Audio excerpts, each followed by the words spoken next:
Bonjour la belle diaspora, bonjour tout le monde, j'espère que vous vous portez bien, j'espère que tu te portes bien aujourd'hui. Si tu ne me connais pas encore, je suis Marcel Angèle Abomoïla et je suis coach de vie certifié depuis 2016. Mon humble mission avec la belle diaspora est de booster, de motiver, d'inspirer et même d'accompagner avec des formations les femmes qui vivent dans la diaspora, celles-là qui ont pris la ferme décision de réussir leur vie loin de chez elles. Et en ce moment, nous parlons beaucoup de travail, autonomisation, professionnalisation.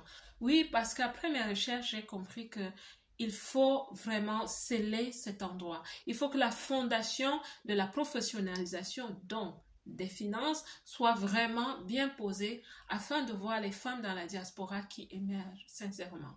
Et aujourd'hui, nous allons toujours parler d'argent parce que je vais partager avec vous un petit exercice ou le fruit d'un petit exercice que j'ai fait pour comprendre quels sont les stages, les positionnements de la personne qui a réussi financièrement.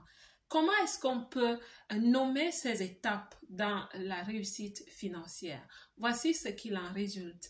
Je vais me baser sur la pyramide de Maslow. Je vais utiliser son raisonnement pour accompagner ce que je vais dire dans cette vidéo.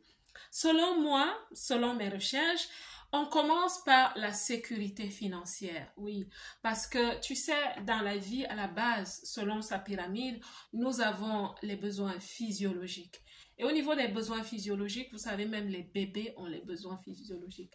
Ce sont les besoins à la base, ce sont les besoins de survie. Ok, je veux manger, je veux boire, vraiment les besoins naturels.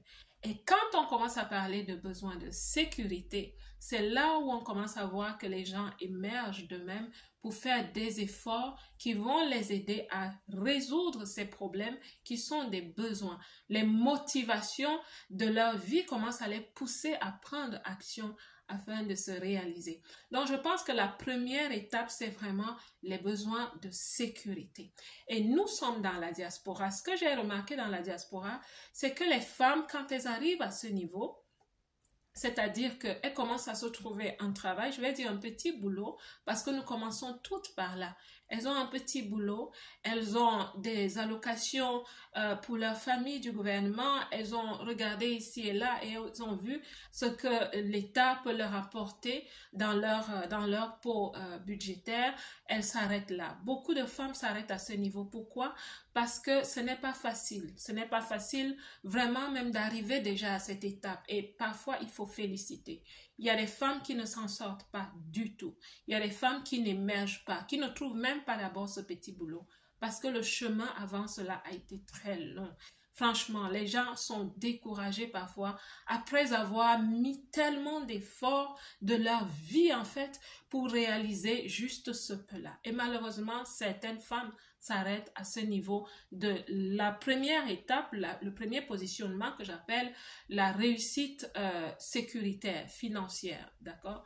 Et puis, mais dans ce groupe-là aussi, il y a une autre catégorie de femmes qui se disent j'ai tellement souffert que je ne vais pas m'arrêter ici.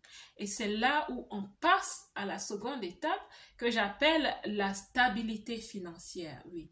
Quand on a dépassé les besoins de sécurité, on s'élève au niveau des besoins de stabilité. Là, les gens commencent à penser à l'estime d'eux-mêmes, à appartenir à la société, à certains groupes.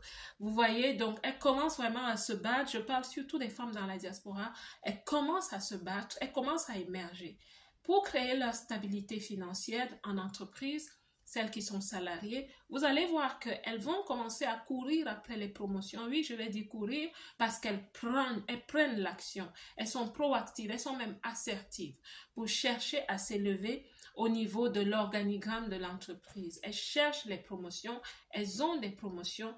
Le bénéfice de cela est que non seulement elles ont la capacité maintenant de déployer leurs compétences, ajouter de la plus-value, mais aussi d'augmenter leur salaire. Oui, parce qu'avec un nouveau positionnement professionnel, on élève aussi son positionnement financier qui est à ce niveau-ci, celui de la stabilité financière. Pour certaines, elles commencent à se créer une économie passive, des petites entreprises, des petites initiatives qui leur apportent de façon passive de l'argent. Par exemple, elles vont créer du contenu monétisé, ou alors elles vont écrire un livre qu'elles vont poster quelque part en ligne, et de temps en temps, tu regardes ton compte bancaire et tu te dis, oh, il y a 3 personnes qui ont acheté ce mois, 2 personnes l'autre mois, c'est des revenus passifs. Donc, elles commencent à y penser, elles commencent à s'exercer au niveau des revenus passifs. Et ça, c'est la deuxième étape, le deuxième étage, si je peux dire, la stabilité financière. Et à ce niveau aussi, je m'arrête encore aux femmes de la diaspora.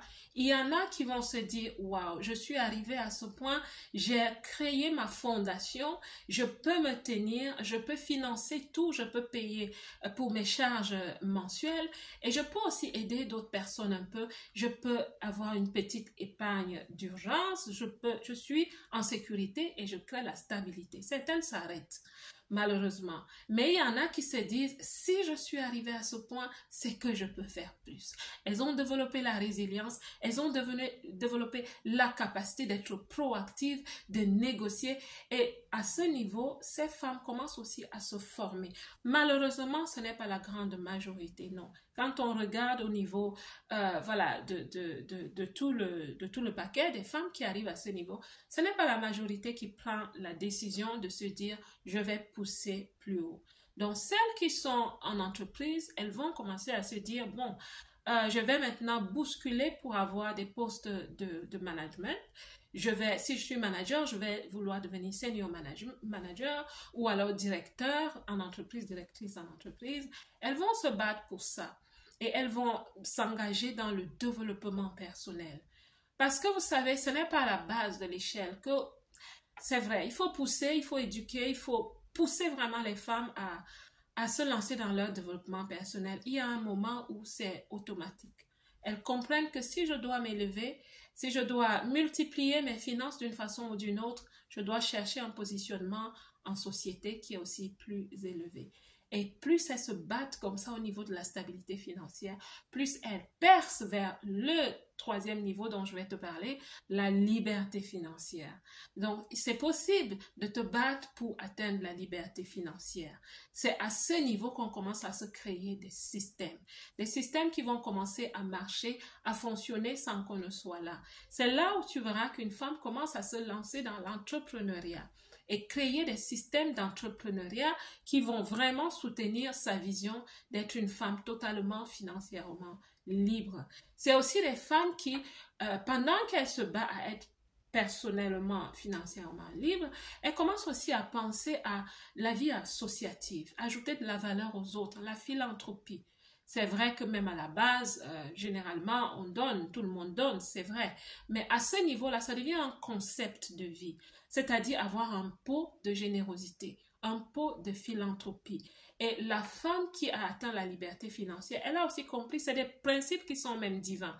D'accord? La générosité doit autant compétir avec la compétence du travail parfois. Tu travailles, tu es généreux, tu travailles, tu es généreux. Oui, c'est un principe de vie qui est totalement divin.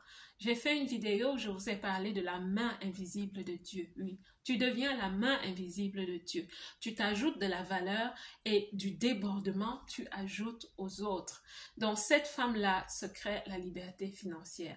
Je vais encore vous dire qu'à ce niveau-là, on ne s'arrête pas parce qu'il y a plus haut. Et ça, on n'en parle pas beaucoup. Ce que j'ai découvert, c'est que quand on atteint la liberté financière, ça c'est pour ceux qui sont arrivés jusqu'au bout de la vidéo, tu comprends que tu commences à avoir, beaucoup de gens le vivent, mais ne donnent pas ce nom à cet état d'esprit, à cette façon de vivre lifestyle. Lifestyle financier. Les gens ne donnent pas ce nom à cela, mais en faisant mes propres travaux personnels, je me suis dit, ça peut exister. Donc, après la liberté financière, la prochaine étape, c'est alors la gouvernance financière. Oui, tu as atteint la liberté financière et là maintenant, tu te dis, ok, je ne me soucie plus de comment est-ce que je fais entrer l'argent. Parce que tu as déjà un système ou des systèmes qui travaillent de façon passive et tous les mois, tu fais juste à la fin, tu t'assois avec ton comptable, vous faites, voilà, est-ce qu'il faut encore investir ou pas. Mais quand tu atteins la gouvernance financière, où tu ne parles plus de pourquoi est-ce qu'on n'a pas gagné ce mois, pourquoi ceci. Quand tu atteins cet endroit, tu deviens tu deviens investisseur. Mais pas seulement investisseur dans le but de, vous voyez ce que je veux dire, je donne, je reçois, je donne, je reçois. Tu deviens angel. Voilà. Vous avez entendu parler de ça? Angel investors. Tu deviens angel. C'est-à-dire, tu ne le fais plus tellement techniquement pour créer ou pour magnifier ton système de production d'argent. Tu commences à le faire à titre parfois bénévolat. Tu deviens bonifacteur. Vous avez entendu des gens dire, je fais des choses pro bono, pro deo. Et j'ai découvert qu'il y a des entreprises, oui, il y a énormément d'entreprises, pas seulement les entreprises juridiques, mais beaucoup d'entreprises ont un département pro bono. Et moi, j'ai commencé à le faire depuis longtemps. Quand j'ai une formation ou quand je coach un groupe, je me cherche toujours des gens autour que je sais, non pas les moyens, mais aimeraient bien apprendre ces choses. Je les invite à entrer dans mes formations. Je leur dis, écoute, je sais, je connais ta situation, mais je te souhaite d'élever ton niveau en connaissance parce que c'est la connaissance qui va te donner de produire des idées, des produits, des services. Donc, je vais t'aider et j'invite comme ça des gens, donc pro deo, pro bono, donc pour le bien, pour Dieu. Il y a des gens à ce niveau qui font ce genre de choses.